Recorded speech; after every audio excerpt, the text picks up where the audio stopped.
क्या है कल दरअसल कि वो 12 लाख के चक्कर में ये दूसरी हेडलाइंस थोड़ी सी दब गई हैं, लेकिन वो सब बड़े अहम अनाउंसमेंट आपने किए हैं, जैसे प्रधानमंत्री धन धान्य कृषि योजना। तो उसमें क्या ऐसी चीज़ है जो आपको लगता है कि बड़ा ट्रिगर बनने जा रही है रूरल ये डेवलपमेंट? प्रधानमंत्री धन धान्य कृषि योजना मैं मानती हूँ is going to be a game changer, क्योंकि आप एक एस्पिरेशनल डिस्ट्रिक्ट्स का प्रोग्राम पिछले 4-5 साल से चल रही है।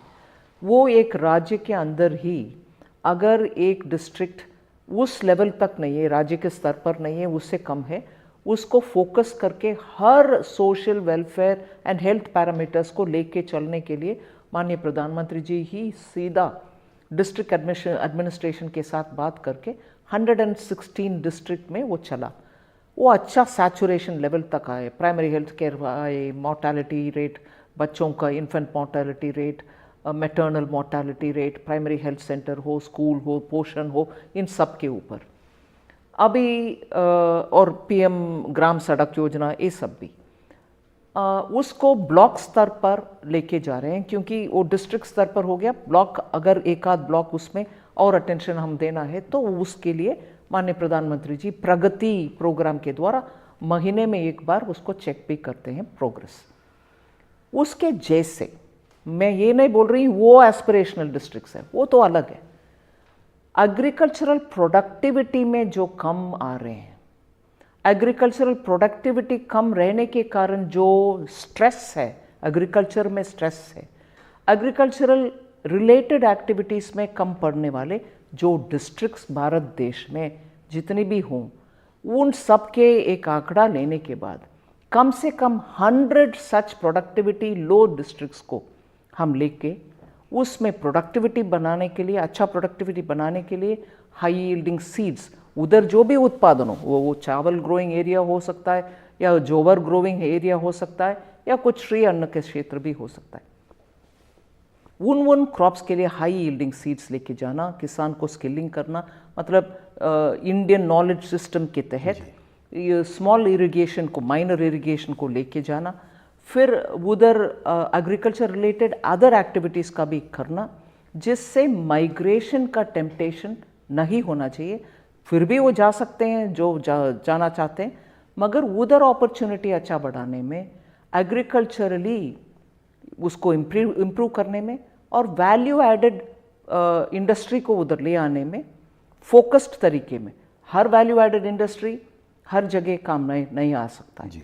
उन डिस्ट्रिक्ट में जो चाहिए उसको लेके जा करके उधर युवा को ट्रेन करके उनका चॉइस रहना चाहिए कि इधर है अपॉर्चुनिटी, फिर भी मैं जाना चाह रहा हूँ कहीं सिटी में, ठीक है जाओ, मगर इधर अपॉर्चुनिटी के कम के कारण नहीं जाना, अपॉर्चुनिटी हम इधर दिलवाएंगे। वो है वो कार्यक्रम जी। ये गिग वर्कर्स के बारे में भी आपने एक कल अनाउंसमेंट किया, तो उसमें एग्जैक्टली उनको मिलेगा क्या? तुरंत हम रजिस्ट्रेशन इन ई श्रम पोर्टल में उनके नाम भर्ती करना, फिर उनके डिटेल्स उसमें आएगा, फिर उनको आइडेंटिटी दिलवाना और उनको तुरंत पीएम आयुष्मान भारत स्कीम में उनको जोड़ना, जिससे 5 लाख रुपया तक उनको मुफ्त में इलाज मिलेगा जी। ये तुरंत होगा उनके लिए। ये बहुत इम्पॉर्टेंट है क्योंकि ये लोग बहुत क्रिटिकल काम करते हैं, हमारे अर्बन लाइफ के एकदम इंटीग्रेटेड पार्ट हो गए हैं। दूसरा, इंडियन पोस्टल डिपार्टमेंट के बारे में भी एक स्कीम थी, वो भी it is quite, I am curious to know more about. Happy you asked this question. मुझे बहुत एक सेंस ऑफ ग्रेटिफिकेशन इसमें से मिलता है, क्योंकि मैं इसमें बहुत ही एक उदाहरण मैं आपके सामने रखना चाहती हूँ। बचपन से हम सबको भी टाउन्स में, विलेजेस में, अगर केंद्र सरकार या सरकार के द्वारा जो भी रिप्रेजेंटेटिव आकर के हर फैमिली से जुड़ता है, वो डाक सेवक होता है।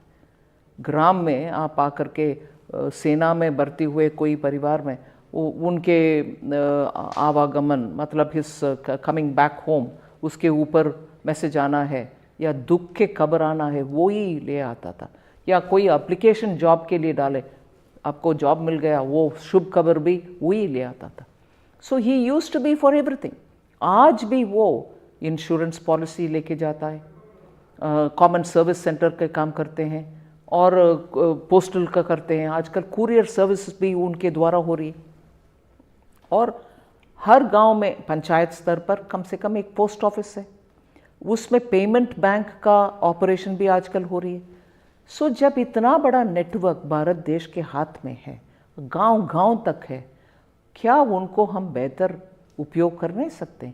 इसीलिए ये अनाउंसमेंट हुआ है कि उनका लॉजिस्टिक्स के लिए भी हम उपयोग करेंगे और देश भर के मूवमेंट ऑफ गुड्स के लिए वो काम में आएंगे।